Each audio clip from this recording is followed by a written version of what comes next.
ಯೋಗದ ಸತ್ಸಂಗ ಸೊಸೈಟಿ ಇಂಡಿಯಾದ ಕಾರ್ಯಚಟುವಟಿಕೆಗಳ ಕುರಿತು ಸ್ವಾಮಿ ಶ್ರೇಯಾನಂದ ಗಿರಿ ಅವರೊಂದಿಗೆ ಸಂದರ್ಶಕರು ಶರಣಬಸವ ಚೋಳೀನ್.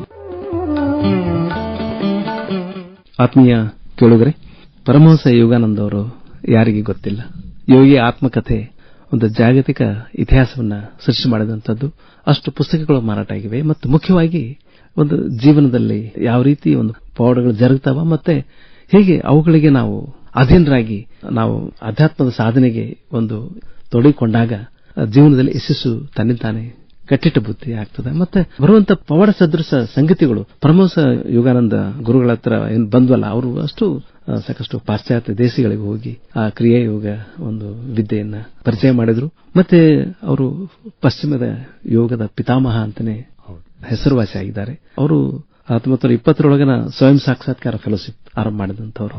ಮತ್ತೆ ಅವರು ಗೋರಖ್ಪುರದೊಳಗ ಜನನ ಪಡೆದಂಥವ್ರು. ಮತ್ತೆ ವಿಶೇಷವಾಗಿ ಅಮೆರಿಕಕ್ಕೆ ಹೋದ ನಂತರ ಯೋಗ ಮತ್ತು ಧ್ಯಾನದ ಕುರಿತು ಉಪನ್ಯಾಸ ನೀಡುತ್ತಾ ಅವರು ಜನಪ್ರಿಯರಾದರು. ಮತ್ತೆ ಅಲ್ಲಿ ಅಂದ್ರೆ ಯೋಗದ ಸತ್ಸಂಗ ಸೊಸೈಟಿ ಆಫ್ ಇಂಡಿಯಾ ಅದರ ಕರ್ತೃವಾಗಿ ಅವರು ಅಂದ್ರೆ ಯೋಗದ ಸತ್ಸಂಗ ಸೊಸೈಟಿ ಆಫ್ ಇಂಡಿಯಾ ಅಂದ್ರೆ ಸುಮಾರು 100 ವರ್ಷಗಳ ಮಿಗಿಲಾಗಿ ಇವತ್ತು ಜಗತ್ತಿನಾದ್ಯಂತ ಒಂದು ಕ್ರಿಯಾ ಯೋಗದ ಕುರಿತು ಒಂದು ಜನಜಾಗೃತಿ ಆಗೋ ನಿಟ್ಟಿನೊಳಗೆ ಪರಮಹಂಸ ಯೋಗಾನಂದ ಅವರ ಕೊಡುಗೆಯನ್ನ ಸ್ಮರಿಸಲಾಗ್ತದೆ. ಮತ್ತೆ ಆ ಒಂದು ಕ್ರಿಯಾ ಯೋಗ ಎಷ್ಟು ಕಷ್ಟಕರವಾದ್ದು, ಕ್ಲಿಷ್ಟಕರವಾದ್ದು, ಮತ್ತೆ ಅದನ್ನ ಸಾಧನೆ ಮಾಡಿದಾಗ ಹೇಗೆ ಒಂದು ಪರಿಪೂರ್ಣ ಒಂದು ಯಶಸ್ಸು ನಮಗೆ ಸಿಗ್ತದೆ ಅನ್ನೋದನ್ನ ಇವತ್ತು ಸಾಕಷ್ಟು ಪರಿಚಯ ಮಾಡಲಿಕ್ಕೆ ಧಾರವಾಡದೊಳಗೂ ಕೂಡ ಯೋಗದ ಸಂಘ ಸೊಸೈಟಿ ಆಫ್ ಇಂಡಿಯಾ ಕಾರ್ಯಗತವಾಗಿದೆ. ಮತ್ತೆ ಈಗ ಸದ್ಯಕ್ಕೆ ಸ್ವಾಮಿ ಶ್ರೇಯಾನಂದ ಗಿರಿ ಅವರು ಬಂದಿದ್ದಾರೆ.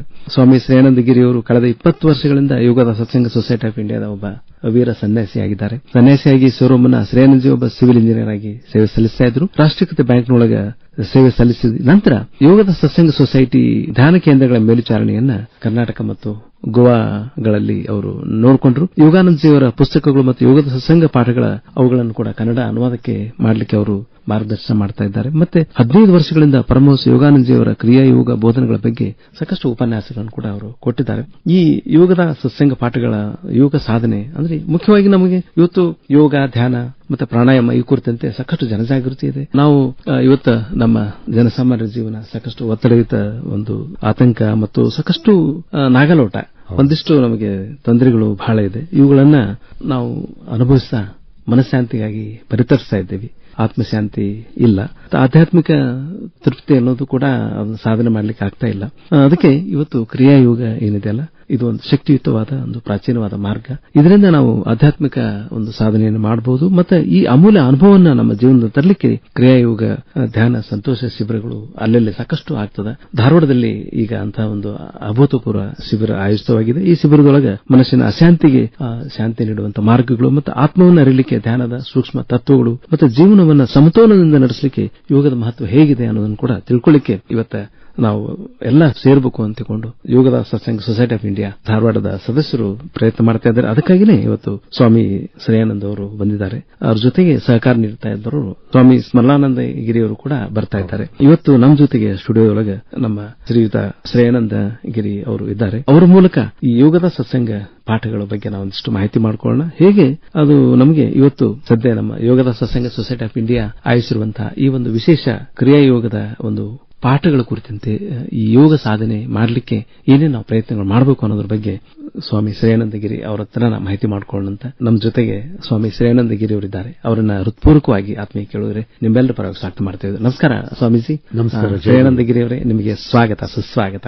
ನಮಸ್ಕಾರ. ನಮಸ್ಕಾರ ರೀ. ಆರಂಭಿಕವಾಗಿ ಶ್ರೇಯಾನಂದಗಿರಿ ಅವರೇ, ಕನ್ನಡದೊಳಗ ಯೋಗದ ಸತ್ಸಂಗ ಪಾಠಗಳನ್ನು ತರಬೇಕು ಅಂತಿಕೊಂಡು ಯೋಗದ ಸತ್ಸಂಗ ಸೊಸೈಟಿ ಆಫ್ ಇಂಡಿಯಾ ಪ್ರಯತ್ನ ಮಾಡ್ತಾ ಇದೆ. ಧಾರವಾಡದಲ್ಲಿ ತಾವು ಬಂದಿದ್ದೀರಿ. ಈಗ ಏನು ಇದರ ಉದ್ದೇಶ ವಿವರವಾಗಿ ಹೇಳ್ಬೋದಾ? ಮಾರ್ಚ್ 22ರಂದು ಹಾಸನದಲ್ಲಿ ಯೋಗದ ಸತ್ಸಂಗ ಪಾಠಗಳು ಬಿಡುಗಡೆ ಆಯಿತು. ಇಲ್ಲಿ ಧಾರವಾಡಕ್ಕೆ ನಾವು ಬಂದಿದ್ದೀವಿ ಈಗ.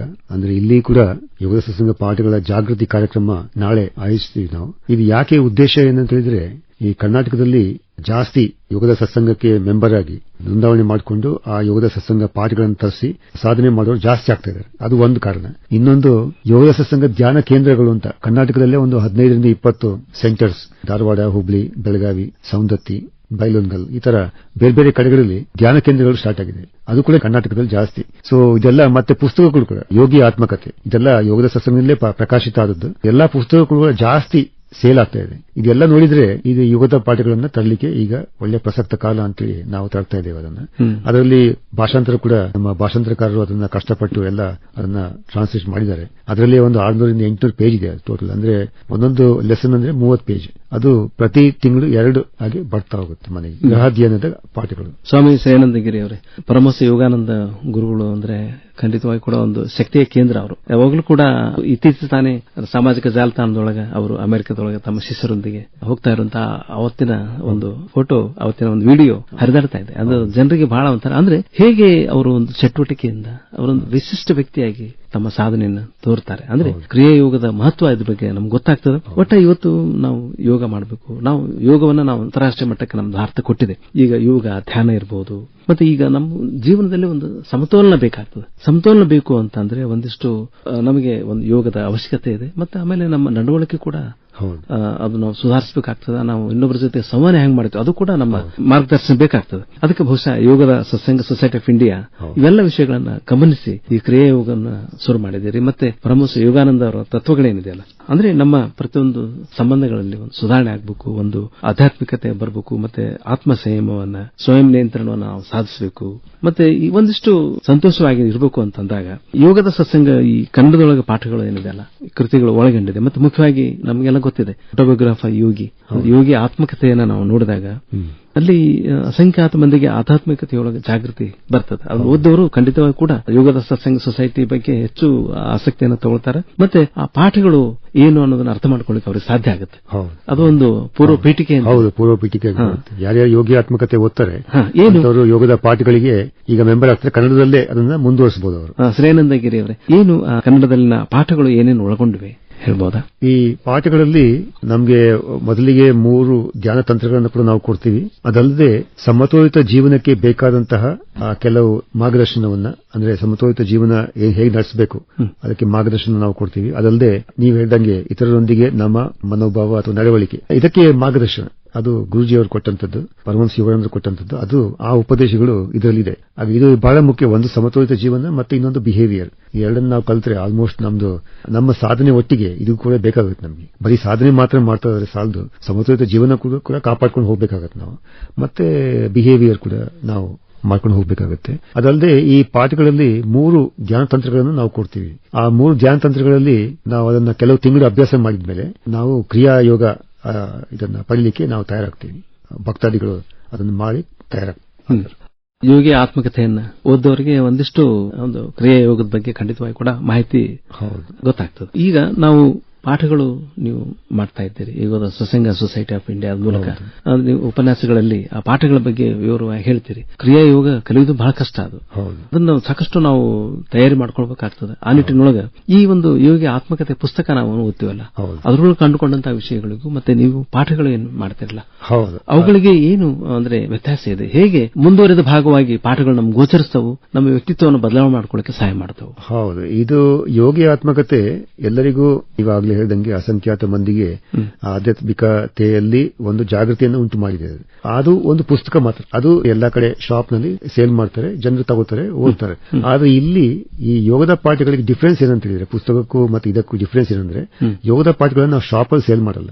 ಇದು ಕಾನ್ಫಿಡೆನ್ಷಿಯಲ್ ಇನ್ಸ್ಟ್ರಕ್ಷನ್. ಅಂದ್ರೆ ಮನೇಲೆ ಗ್ರಹಾಧ್ಯಯನದ ಸಾಧನೆಗೆ ಬೇಕಾಗಿ ಇರುವಂತಹ ಕೆಲವು ಮಾಹಿತಿಗಳನ್ನ ಗುರುಜಿಯವರು ಕೊಡ್ತಾ ಇದ್ದಾರೆ. ಯಾರಿಗೆ ಇನ್ನೂ ಡೀಪ್ ಆಗಿ ಯೋಗಿಯಾತ್ಮಕತೆ ಸ್ಫೂರ್ತಿ ಸಿಗುತ್ತೆ ಅದನ್ನ ಸಾಧನೆ ಬಗ್ಗೆ ಎಲ್ಲ ಹೇಳ್ತಾರೆ ಅಷ್ಟೇ. ಆದ್ರೆ ಹೇಗೆ ಸಾಧನೆ ಮಾಡಬೇಕು ಅದು ಅಲ್ಲಿ ಯೋಗಿಯಾತ್ಮಕದಲ್ಲಿ ಹೇಳಿಲ್ಲ. ಅದನ್ನ ಇಲ್ಲಿ ಯೋಗದ ಪಾಠಗಳಲ್ಲಿ ಯಾರು ಮೆಂಬರ್ ಆಗ್ತಾರೋ ಅಂತವರಿಗೆ ಕಾನ್ಫಿಡೆನ್ಷಿಯಲ್ ಇನ್ಸ್ಟ್ರಕ್ಷನ್ ಅಂತ, ಅಂದ್ರೆ ರಹಸ್ಯವಾದ ಒಂದು ಅದು ಸಾಧನೆ ಮಾಡಬೇಕು. ಅದನ್ನು ಯಾರಿಗೂ ಸಿಗುವಂತದ್ದು. ಹೌದು, ನಿಜವಾದ ಗುರುವಿನ ಉಪದೇಶ ಅದು. ಹಾಗಾಗಿ ಅಲ್ಲಿ ಅದನ್ನ ನಾವು ಯಾರು ಮೆಂಬರ್ ಆಗ್ತಾರೋ ಅಂತವರಿಗೆ ಮಾತ್ರ ಕೊಡ್ತೀವಿ ನಾವು.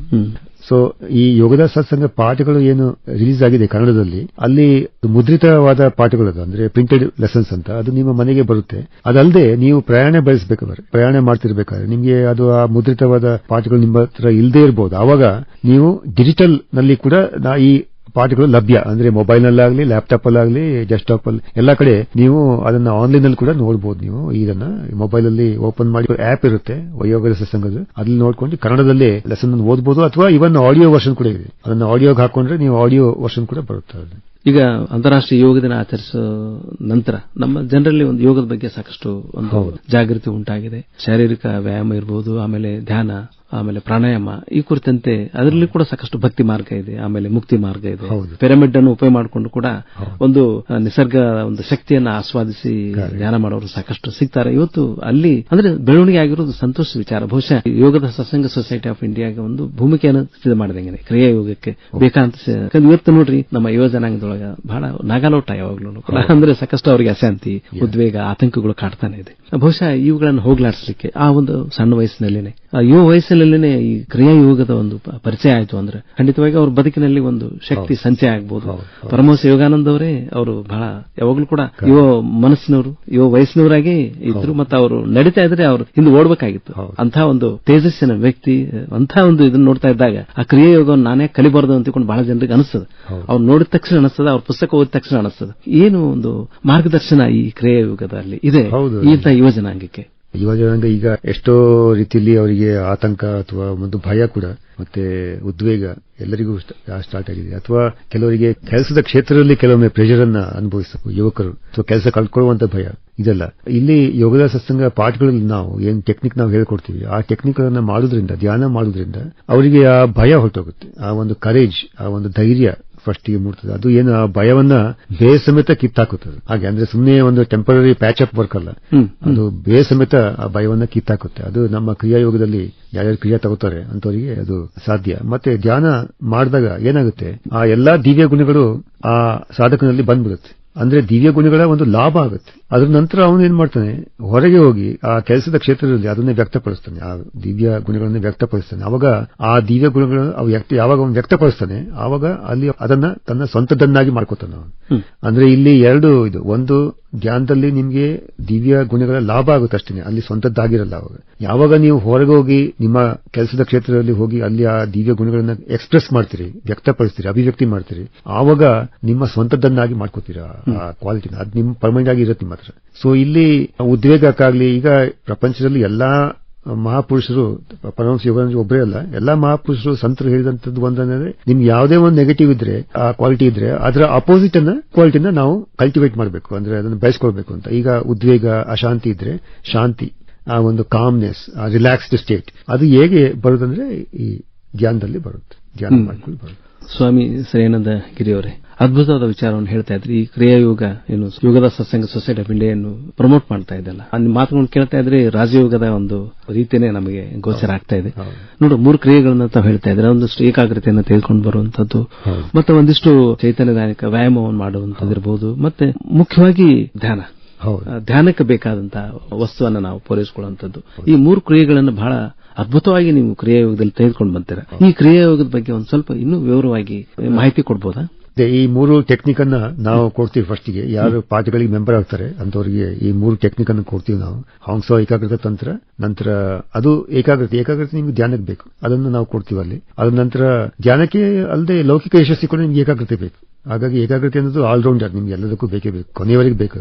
ಅದು ಈ ಏಕಾಗ್ರತೆ ತಂತ್ರದಲ್ಲಿ ಸಿಗುತ್ತೆ ನಿಮ್ಗೆ. ಮತ್ತೆ ವ್ಯಾಯಾಮಗಳು ಅಂತಿದೆ, ಅಂದ್ರೆ ಚೈತನ್ಯದಾಯಕ ವ್ಯಾಯಾಮಗಳು. ಇದು ನಿಮಗೆ ಶರೀರವನ್ನ ಫಿಟ್ನೆಸ್ ಅಲ್ಲಿ ಇರುತ್ತೆ, ಆರೋಗ್ಯದಲ್ಲಿರುತ್ತೆ, ಮತ್ತೆ ನಿಮ್ಮ ಜವಾಬ್ದಾರಿಗಳನ್ನ ನಡೆಸ್ಕೊಂಡು ಹೋಗ್ಲಿಕ್ಕೆ, ನಮ್ಗೇನ್ ಎಲ್ಲರಿಗೂ ಜವಾಬ್ದಾರಿ ಇರುತ್ತೆ, ಅದನ್ನೆಲ್ಲ ನಡೆಸ್ಕೊಂಡು ಹೋಗ್ಲಿಕ್ಕೆ ನಮ್ಗೆ ಆ ಒಂದು ಶರೀರದ ಒಂದು ಫಿಟ್ನೆಸ್ ಏನಿದೆ ಅದು ತಂದುಕೊಡ್ತೀವಿ ಎಕ್ಸರ್ಸೈಸ್. ಮತ್ತೆ ಧ್ಯಾನದಲ್ಲಿ ಕೂಡ ಆ ಒಂದು ಧ್ಯಾನದಲ್ಲಿ ಕೂತ್ಕೊಳ್ಳಿಕ್ಕೆ ಫಿಟ್ನೆಸ್ ಬೇಕು ನಮಗೆ, ಅದು ಕೂಡ ಈ ಎನರ್ಜೈಸೇಷನ್ ಎಕ್ಸರ್ಸೈಸ್ ಅಂದ್ರೆ ಚೈತನ್ಯದಾಯಕ ವ್ಯಾಯಾಮಗಳು ನಮಗೆ ತಂದುಕೊಡುತ್ತೆ. ಅದರ ನಂತರ 3ನೇ ಟೆಕ್ನಿಕ್ ಓಂ ಧ್ಯಾನ ತಂತ್ರ ಅಂತ. ಇದು ಧ್ಯಾನದ ತಂತ್ರ, ಇದು ಧ್ಯಾನದ ಅಂದ್ರೆ ಆಳವಾಗಿ ಧ್ಯಾನದಲ್ಲಿ ಹೋಗ್ಲಿಕ್ಕೆ ಇರುವಂತಹ ತಂತ್ರ. ಈ 3 ಟೆಕ್ನಿಕ್ ಅನ್ನು ನಾವು ಕೆಲವು ತಿಂಗಳು ಅಭ್ಯಾಸ ಮಾಡ್ತೀವಿ. ಅಂದ್ರೆ ಕೆಲವರು ಯಾರು ಸಾಧಕರು ಅಭ್ಯಾಸ ಮಾಡಿದ್ಮೇಲೆ, ಸರಿಯಾಗಿ ಅಭ್ಯಾಸ ಮಾಡಿದ್ಮೇಲೆ ಅವರು ಕ್ರಿಯಾದ ಯೋಗ ತಗೊಳ್ಳಿಕ್ಕೆ ಅರ್ಹರಾಗ್ತಾರೆ ಅವರು. ಸೊ ಕ್ರಿಯಾ ಯೋಗ ಆ ಘಟ್ಟ ಅದು, ಅಂದ್ರೆ ಅದನ್ನ ಹೀಗೆ ತಗೊಳ್ಳಿಕ್ಕಾಗಲ್ಲ ಸ್ಟಾರ್ಟಿಂಗ್ ಅಲ್ಲೇ. ಈ ಫಸ್ಟಿಗೆ ಅದನ್ನ ನಾವು ಬಾಡಿ, ಮೈಂಡ್, ಮನಸ್ಸು, ಶರೀರ ಇದನ್ನ ರೆಡಿ ಮಾಡ್ಕೊಂಡು ನಂತರ ಈ ಎಲ್ಲ ಟೆಕ್ನಿಕ್ ಮಾಡ್ಕೊಂಡು ನಂತರ ಕ್ರಿಯೆ ತಗೋತೀವಿ. ಹಾಗೆ ಹೀಗೆ ತಗೊಳ್ಳಿಕ್ಕಾಗಲ್ಲ. ಅಲ್ಲಿ ಏನಾಗುತ್ತೆ, ಆ ಘಟ್ಟದಲ್ಲಿ ಗುರು ಶಿಷ್ಯ ಸಂಬಂಧ ಸ್ಟಾರ್ಟ್ ಆಗುತ್ತೆ. ಸೊ ಅದಲ್ಲದೆ ಅದೊಂದು ಪ್ರಾಣಾಯಾಮದ ತಂತ್ರ ಇದು. ಇದು ಈಗ ನೀವು ಕೇಳಿರ್ಬೋದು, ನಮ್ಮ ಗುರುಜಿಯವರ ಧರ್ಮದ ವಿಜ್ಞಾನ ಅಂತ ಪುಸ್ತಕ ಇದೆ. ಅದರಲ್ಲಿ 4 ವಿಧದ ಯೋಗ ಸಾಧನೆ ಇದೆ. ಒಂದು ಇಂಟೆಲೆಕ್ಚುಯಲ್ ಮೆಥಡ್ ಅಂತ, ಬುದ್ಧಿಮತ್ತೆಯ ಮೆಥಡ್ ಅಂತ, ಅಂದ್ರೆ ಓದುದು ಜಾಸ್ತಿ, ಜ್ಞಾನ ಯೋಗ ಅಂತೇಳಿ. ಇನ್ನೊಂದು ಡಿವೋಷನಲ್ ಮೆಥಡ್ ಅಂದ್ರೆ ಭಕ್ತಿ ಯೋಗ. ಇನ್ನೊಂದು ಮೆಡಿಟೇಷನಲ್ ಮೆಥಡ್ ಅಂತ, ಧ್ಯಾನ ಯೋಗ. ಈ 3 ಮಾತ್ರ ಕೆಲವು ಸೆಂಚುರಿ ಅಂದ್ರೆ 2-3 ಶತಮಾನ ಮೊದಲು ಅಷ್ಟು ಮಾತ್ರ ಪಾಪ್ಯುಲರ್ ಆಗಿತ್ತು. 4ನೇದು ಇತ್ತು, ಆದ್ರೆ ಅನಾದಿ ಕಾಲದಿಂದ ಇತ್ತು ಅದು, ಆದ್ರೆ ಯಾರಿಗೂ ಪಾಪ್ಯುಲರ್ ಇಲ್ಲ, ಯಾರಿಗೂ ಗೊತ್ತಿರಲಿಲ್ಲ. ಸೊ ಇಲ್ಲಿ ಪರಮಹಂಸ ಯೋಗ ಅಂದ್ರೆ ಬಂದ್ಮೇಲೆ ಅದನ್ನ ಇಂಟ್ರೊಡ್ಯೂಸ್ ಮಾಡಿದ್ರು. ಅದು 4ನೇ ಆಯಾಮ ಅಂದ್ರೆ ಲೈಫ್ ಫೋರ್ಸ್ ಕಂಟ್ರೋಲ್ ಮೆಥಡ್ ಅಂತ, ಅಂದ್ರೆ ಪ್ರಾಣಶಕ್ತಿಯ ನಿಯಂತ್ರಣದ ಒಂದು ವಿಧಾನ, ಅದೇ ಕ್ರಿಯಾಯೋಗ. ಇದು ಭಗವಂತನಡಿಗೆ ನಮ್ಮನ್ನ ವೈಮಾನಿಕ ಮಾರ್ಗ ಅಂದ್ರೆ ಏರೋಪ್ಲೇನ್ ರೂಟ್ ಟು ಗಾಡ್ ಅಂತ, ವೈಮಾನಿಕ ಮಾರ್ಗ ಅಂತ ಹೇಳ್ತಾರೆ. ಅಷ್ಟು ಫಾಸ್ಟ್ ಅಲ್ಲಿ ತಗೊಂಡೋಗುತ್ತೆ ಅಂತ, ಬಹಳ ಸರಳವಾಗಿದೆ, ಅದನ್ನ ನಾವು ಮಾಡ್ಬೇಕು. ಸೊ ಇಲ್ಲಿ ಪರಮಹಂಸ ಯೋಗ ಅಂದ್ರೆ ಅದನ್ನ ಇಂಟ್ರೊಡ್ಯೂಸ್ ಮಾಡಿದ್ರು, ಆ ಒಂದು ಯೋಗವನ್ನು. ಅಲ್ಲಿ ಒಬ್ಬ ಎಕ್ಸ್ಪರ್ಟ್ ಒಟ್ಟಿಗೆ ಗೈಡೆನ್ಸ್ ಬೇಕಾಗುತ್ತೆ. ಅದಕ್ಕೆ ಪರಮಹಂಸ ಯೋಗ ಅಂದ್ರೆ ಅಲ್ಲಿದ್ರು ಆ ಶತಮಾನದಲ್ಲಿ. ಅವಾಗ ಅವರೆಲ್ಲ ಅದನ್ನ ಕಲ್ತು, ಎಷ್ಟೋ ಜನ ಕಲ್ತು ನಂತರ ಈಗ ಎಲ್ಲ ನಮ್ಮ ಯೋಗ ಸತ್ಸಂಗ ಸೊಸೈಟಿ ಅದನ್ನು ಕಲಿಸ್ತಾ ಇದೆ, ಬೇರೆಯವರಿಗೆ ಕೂಡ ಕಲಿಸ್ತಾ ಇದೆ. ಬಹಳ ಸಂತೋಷ ಸ್ವಾಮಿ ಶ್ರೇಯಾನಂದಗಿರಿ ಅವರೇ. ಯೋಗಿ ಆತ್ಮಕಥೆಯನ್ನು ಓದಿದಾಗ ನಮ್ಗೆ ಗೊತ್ತಾಗುತ್ತೆ ಅಂದ್ರೆ ಎಂಥ ಒಂದು ಪವಾಡಗಳು ನಮ್ಮ ಅಂದ್ರೆ ಪಾಶ್ಚಾತ್ಯ ದೇಶದಿಂದ ಜನ ಇಲ್ಲಿ ಬಂದು ಇಲ್ಲಿ ಪವಾಡಗಳು, ಇಲ್ಲಿ ಋಷಿಮುನಿಗಳ ಒಂದು ಶಕ್ತಿಯನ್ನ ಪರಿಚಯ ಮಾಡ್ಕೊಳ್ಳುವಂಥದ್ದು ಏನಿದೆ, ಸಾಕಷ್ಟು ಪವಾಡಗಳಲ್ಲಿ ಬರ್ತದೆ, ಒಂದು ರೋಮಾಂಚನ ಉಂಟು ಮಾಡ್ತದೆ.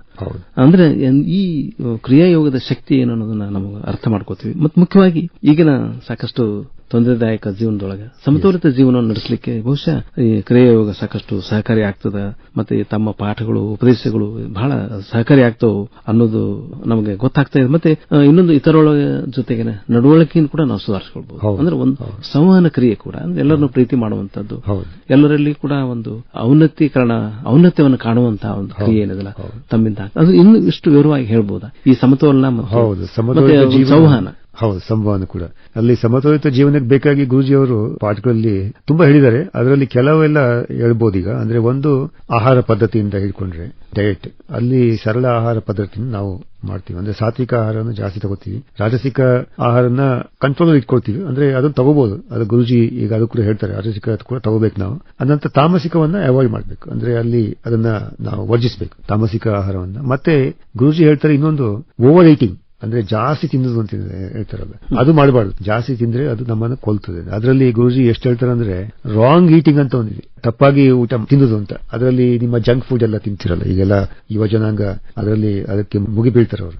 ಜಂಕ್ ಫುಡ್ ಅಂತ, ಅದು ರಾಂಗ್ ಈಟಿಂಗ್ ಅಂತ, ಅದರಲ್ಲಿ ಏನು ಯೂಸ್ ಇಲ್ಲ, ಅದು ರಾಂಗ್ ಈಟಿಂಗ್ ಅಂತ. ಆದ್ರೆ ಈ ಓವರ್ ಈಟಿಂಗ್ ಅಂತ ಏನಿದೆ, ಓವರ್ ಈಟಿಂಗ್ ರಾಂಗ್ ಈಟಿಂಗ್ ಗಿಂತ ಡೇಂಜರ್ ಜಾಸ್ತಿ, ಅಪಾಯ ಜಾಸ್ತಿ. ಯಾಕಂದ್ರೆ ಓವರ್ ಈಟಿಂಗ್ ನಮ್ಮನ್ನು ಕೊಲ್ತದೆ. ಅದಕ್ಕೆ ಅದನ್ನ ನಾವು ಆದಷ್ಟು ಕಂಟ್ರೋಲ್ ಮಾಡ್ಕೊಂಡು ಇಟ್ಕೊಂಡಿರ್ಬೇಕು.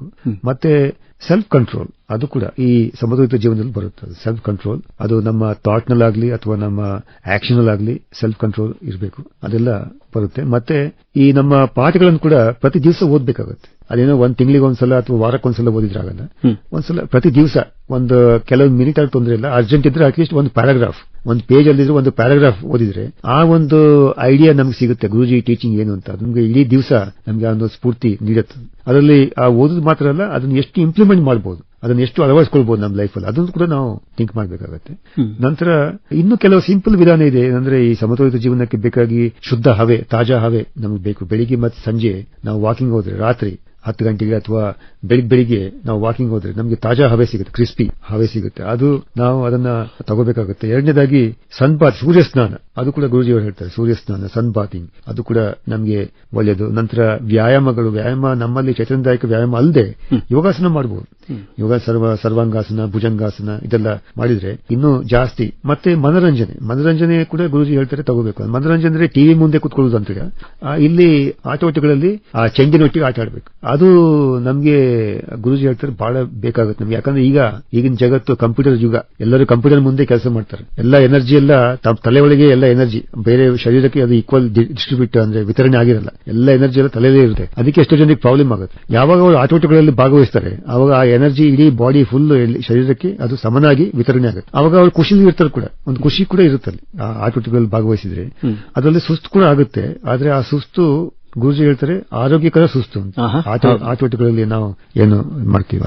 ಸೊ ಇದು ಸಮತೋಲಿತ ಜೀವನಕ್ಕೆ ಬೇಕಾಗಿ. ಮತ್ತೆ ನಡವಳಿಕೆ, ನೀವು ಹೇಳಿದಂಗೆ ಇತರರೊಂದಿಗೆ ನಮ್ಮ ನಡವಳಿಕೆ, ಇದ್ರ ಬಗ್ಗೆ ಕೂಡ ಕೆಲವು ಪಾಯಿಂಟ್ ಅನ್ನು ಹೇಳಿ ಬಯಸ್ತೀನಿ. ಏನಂದ್ರೆ ಒಂದನೇದಾಗಿ ಕೈಂಡ್ನೆಸ್, ಕರುಣೆ ಇರಬೇಕು ಮಾತಾಡುವಾಗ. ಮತ್ತೆ ಬೇರೆಯವರೊಟ್ಟಿಗೆ ನಾವು ಮಾತಾಡುವಾಗ ಒಂದು ಕರುಣೆಯಿಂದ ಮಾಡುತ್ತೀವಿ. ನಂತರ ಇನ್ನೊಂದು ಪರಿಗಣನೆ, ಕನ್ಸಿಡರೇಷನ್ ಅಂತ ಹೇಳ್ತೀವಿ. ಪರಿಗಣನೆ, ಅವರು ಬೇರೆಯವರು ಮಾತಾಡೋದನ್ನು ನಾವು ಕೇಳಿದ್ರೆ ಪರಿಗಣನೆ ಅಂತ. ಅವಾಗ ಅವರು ನಾವು ಮಾಡಿದ್ರು ಅವರು ಕೇಳ್ತಾರೆ. ಹಂಗೆ ಹೌದು. ಸೊ ಅದು ಇದೆ. ಹಾಗೆ ಮತ್ತೆ ಥಾಟ್ಫುಲ್ನೆಸ್ ಅಂತ ಅಂದ್ರೆ ಪರಹಿತ ಚಿಂತನೆ, ಅಂದ್ರೆ ಬೇರೆಯವರು ಫಸ್ಟ್ ಅಂತೇಳಿ ಪರಹಿತ ಚಿಂತನೆ, ಅವ್ರು ನಿಮ್ಗೆ ಏನು ಸಿಗ್ತಾದು ಅಂತೇಳಿ ಕೇಳ್ಕೊಂಡು ನಾವು ನಮ್ದು ಏನದು ಮತ್ತೆ ನೋಡ್ಕೊಳ್ಳೋದು. ಹಂಗೆ ಪರಹಿತ ಚಿಂತನೆ ಜಾಸ್ತಿ ಇರಬೇಕು. ಮತ್ತೆ ಹಸನ್ಮುಖಿಗಳಿಗಿರ್ಬೇಕು. ಯಾವಾಗಲೂ ಹಸನ್ಮುಖಿಗಳಿಗಿದ್ರೆ ಬಹಳ ಒಳ್ಳೇದು. ಅಂದ್ರೆ ಬೇರೆಯವರು ನಮ್ಮ ಹತ್ರ ಕೇಳಬಾರ್ದು, ಅಂದ್ರೆ ಏನಪ್ಪಾ ನೀನ್ ಸೀರಿಯಸ್ ಇದೆಯಾ ಅಂತೇಳಿ ಅದು ಕೇಳೋ ಮೊದಲೇ ನಾವು ಹಸನ್ಮುಖಿಯಾಗಿರ್ಬೇಕು. ನಾವು ರಿಮೈಂಡ್ ಮಾಡಬಾರ್ದು, ಯಾರು ನಮ್ಗೆ ರಿಮೈಂಡ್ ಮಾಡುವಷ್ಟು ಬರಬಾರ್ದು ಅಂತೇಳಿ. ಆಗ ಅದು ಹಸನ್ಮುಖಿಯಾಗಿರ್ಬೇಕು. ಮತ್ತೆ ಮಾತಾಡುವಾಗ ಕೂಡ ಈ ಫ್ರೆಂಡ್ಸ್ ಒಟ್ಟಿಗೆ ನಾವು ಮಾಡ್ತೀವಲ್ಲ, 3-4 ಜನ ಫ್ರೆಂಡ್ಸ್ ಬಂದ್ರೆ ನಾವು ಮಾತಾಡ್ತೀವಿ, ಅವಾಗ ಹೇಗೆ ಮಾತಾಡಬೇಕು, ಕನ್ವರ್ಸೇಷನ್ ಆ ಒಂದು ಸಂಭಾಷಣೆ ಹೇಗಿರ್ಬೇಕು ಅದು ಕೂಡ ಗುರುಜಿಯವರು ಆ ನಡವಳಿಕೆಯಲ್ಲಿ ಬರುತ್ತದೆ. ಅವ್ರು ಹೇಳ್ತಾರೆ, ಒಂದನೇದಾಗಿ ಫ್ರೆಂಡ್ಲಿ ಅಲ್ಲಿ ಮಾತಾಡಬೇಕು, ಒಂದು ಮಿತ್ರ ಸ್ನೇಹ ಪರವಾಗಿ ಮಾತಾಡಬೇಕು. ಎರಡನೇದಾಗಿ ಟ್ರೂತ್ಫುಲ್ ಸತ್ಯಪರವಾಗಿ ಮಾತಾಡಬೇಕು. ಇನ್ನೊಂದು ಕೊನೆಯಲ್ಲಿ ಪಾಸಿಟಿವ್ ಧನಾತ್ಮಕವಾಗಿ ಮಾತಾಡಬೇಕು. ಇದು ಬಹಳ ಗಾಸಿಪ್ ಮಾಡಬಾರ್ದು. ಇದೆಲ್ಲ ಇದೆ. ಬಹಳ ಅದ್ಭುತ ಸ್ವಾಮಿ ಶ್ರೇಯಾನಂದ ಗಿರಿ ಅವರೇ. ಯೋಗದ ಸತ್ಸಂಗ ಸೊಸೈಟಿ ಆಫ್ ಇಂಡಿಯಾ ಬಹಳ ಅಂದ್ರೆ ಜನರಲ್ಲಿ ಒಂದಿಷ್ಟು ಮಿತ್ರತ್ವದ ಪಾಠ ಇರಬಹುದು, ಇಚ್ಛಾಶಕ್ತಿ ಮತ್ತು ಆತ್ಮಸೇವ, ಆತ್ಮಾವಲೋಕನ, ಆಹಾರ ಪದ್ಧತಿ ಬಗ್ಗೆ, ಮತ್ತೆ ನಮ್ಮ ಒಂದು ಕೆಲಸದ ಪ್ರಗತಿ ಇರಬಹುದು, ಇನ್ನೊಬ್ಬರಿಗೆ ನಾವು ಪ್ರಾಮುಖ್ಯತೆ ಕೊಡೋದಿರಬಹುದು, ಎಲ್ಲವುಗಳಲ್ಲಿ ಕೂಡ ಒಂದಿಷ್ಟು ಕ್ರಿಯಾ ಯೋಗದೊಳಗೆ ಸಲಹೆ ಸೂಚನೆಗಳು ಇವೆ. ಮತ್ತೆ ಸಾಕಷ್ಟು ನಮ್ಮ ವಿಶೇಷ ಅಂದ್ರೆ ನಮ್ಮ ಸಂಬಂಧಗಳನ್ನ ನಾವು ಆಧ್ಯಾತ್ಮೀಕರಿಸಬೇಕು. ಅಂದ್ರೆ ಒಂದು ಅಧ್ಯಾತ್ಮ ಅನ್ನೋದು ಅನುಭವ ಅನ್ನೋದು ಬರಬೇಕು. ಸರ್ವಸಂಗ ಪರಿತ್ಯಾಗಿಗಳು ಆಗ್ಬೇಕಂತೇನಿಲ್ಲ, ಆದ್ರೆ ಆ ಭಾವನೆ ಇನ್ನೊಬ್ಬರಿಗೆ ನಾವು ಬಿಟ್ಕೊಟ್ಟಾಗ, ಒಂದಿಷ್ಟು ಭಾವನೆಗಳು ಅವ್ರ ಮಾತುಗಳಿಗೆ ಬೆಲೆ ಕೊಟ್ಟಾಗ ಒಂದು ಆಧ್ಯಾತ್ಮಿಕ ಒಂದು ವ್ಯಕ್ತಿತ್ವ ಔನ್ನತೀಕರಣ, ವ್ಯಕ್ತಿತ್ವವನ್ನು ಬೆಳವಣಿಗೆ ಮಾಡಲಿಕ್ಕೆ ಅನುಕೂಲ ಆಗ್ತದೆ. ಅಂತಹ ಒಂದು ಕೆಲಸವನ್ನು ತಾವು ಮಾಡ್ತಾ ಇದ್ದಾರೆ, ಅಭಿನಂದನೆಗಳು. ಅದಲ್ಲದೆ ನಾವು ಕೇಂದ್ರಗಳನ್ನು ಕೂಡ ನಡೆಸ್ತೀವಿ, ಧ್ಯಾನ ಕೇಂದ್ರ ಅಂತೇಳಿ. ಈಗ ಧಾರವಾಡದಲ್ಲಿ ಕೂಡ ಧ್ಯಾನ ಕೇಂದ್ರ ಇದೆ. ಅದೇ ತರ ಕರ್ನಾಟಕದಲ್ಲಿ 15-20 ಧ್ಯಾನ ಕೇಂದ್ರ ಇದೆ. ಸೊ ಅಲ್ಲಿ ಏನಾಗುತ್ತೆ ಅಂದ್ರೆ ಆಸಕ್ತ ಭಕ್ತಾದಿಗಳು ಎಲ್ಲರೂ ಬಂದು ಅಲ್ಲಿ ಕೂರ್ತಾರೆ, ಅಲ್ಲಿ ಕೂತು ಧ್ಯಾನ ಮಾಡ್ತಾರೆ. ಸಮೂಹ ಧ್ಯಾನ ಅಂತ ಅದು ಬಹಳ ಮುಖ್ಯ.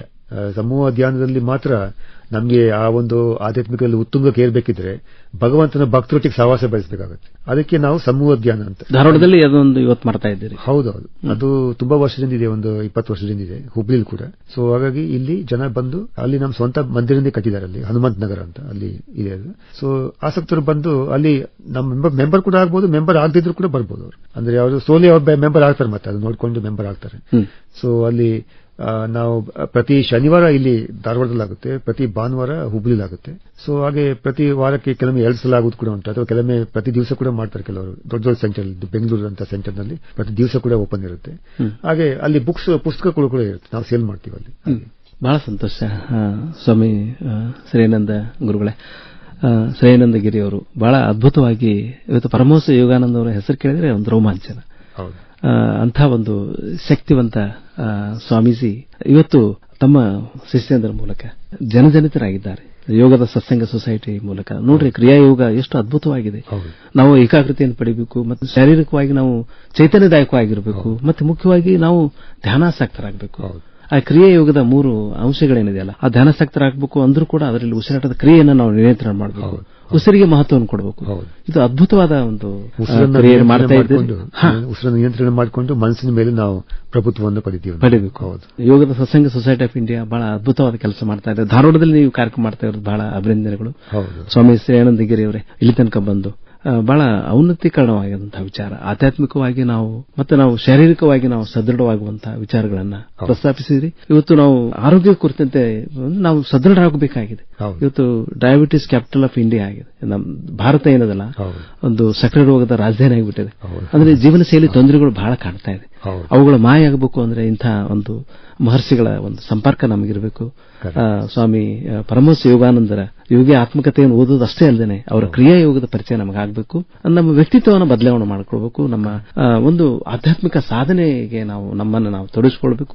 ಧನಾತ್ಮಕ ಆಲೋಚನೆಗಳನ್ನು ಮಾಡಿ ಸಮಾಜದ ಒಂದು ಹಿತದೃಷ್ಟಿಯಿಂದ ನಮ್ಮನ್ನು ನಾವು ಬದಲಿ ಮಾಡ್ಕೊಳ್ಳೋಕೆ ಸಾಧ್ಯ ಆದರೆ ಖಂಡಿತವಾಗಿ ಕೂಡ ನಾವು ಕೂಡ ಶಾಂತಿ ಸಮಾಜದಿಂದ ಸಂತೋಷದಿಂದ ಇರಬಹುದು, ಸಮಾಜದಲ್ಲಿ ಕೂಡ ಒಂದು ಆರೋಗ್ಯಯುತ ವಾತಾವರಣವನ್ನು ನಿರ್ಮಿಸಬಹುದು.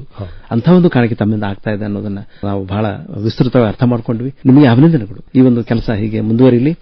ಯೋಗದ ಸತ್ಸಂಗ ಸೊಸೈಟಿ ಆಫ್ ಇಂಡಿಯಾ ಕಾರ್ಯಚಟುವಟಿಕೆಗಳ ಮೂಲಕ ರಾಜ್ಯಾದ್ಯಂತ ದೇಶಾದ್ಯಂತ ತಾವು ಮಾಡ್ತಾ ಇರೋ ಕೆಲಸಗಳು ಹೃತ್ಪೂರ್ವಕವಾಗಿವೆ. ಧಾರವಾಡದಲ್ಲಿ ಬಂದು ಈ ಒಂದು ಕ್ರಿಯಾ ಯೋಗದ ಕುರಿತಂತೆ ಮಾಹಿತಿ ನೀಡುತ್ತಾ ಇದ್ದಾರೆ. ನಮ್ಮೆಲ್ಲ ಆತ್ಮೀಯ ಕೇಳುಗರ ಪರವಾಗಿ ಹೃತ್ಪೂರ್ವಕ ಅಭಿನಂದನೆಗಳು, ಧನ್ಯವಾದಗಳು. ಮತ್ತು ಸಾಕಷ್ಟು ಜನ ಇದನ್ನ ಉಪಯೋಗ ತೆಗೆದುಕೊಳ್ಳಿ ಅಂತ ಹಾರೈಸ್ತಾ ಯೋಗದ ಸತ್ಸಂಗ ಸೊಸೈಟಿ ಆಫ್ ಇಂಡಿಯಾ ಈ ಕುರಿತಂತೆ ಹೆಚ್ಚಿನ ಮಾಹಿತಿಯನ್ನು ಮಾಡಿಕೊಳ್ಳಿ ಅಂತ ಹೇಳ್ತಾ ನಿಮಗೆ ಹೃತ್ಪೂರ್ವಕ ಅಭಿನಂದನೆಗಳು, ಧನ್ಯವಾದ ಸಲ್ಲಿಸ್ತಾ ಇದ್ವಿ. ನಮಸ್ಕಾರ ಸ್ವಾಮಿ ಶ್ರೇಯಾನಂದ ಗಿರಿ ಅವರೇ, ಧನ್ಯವಾದಗಳು.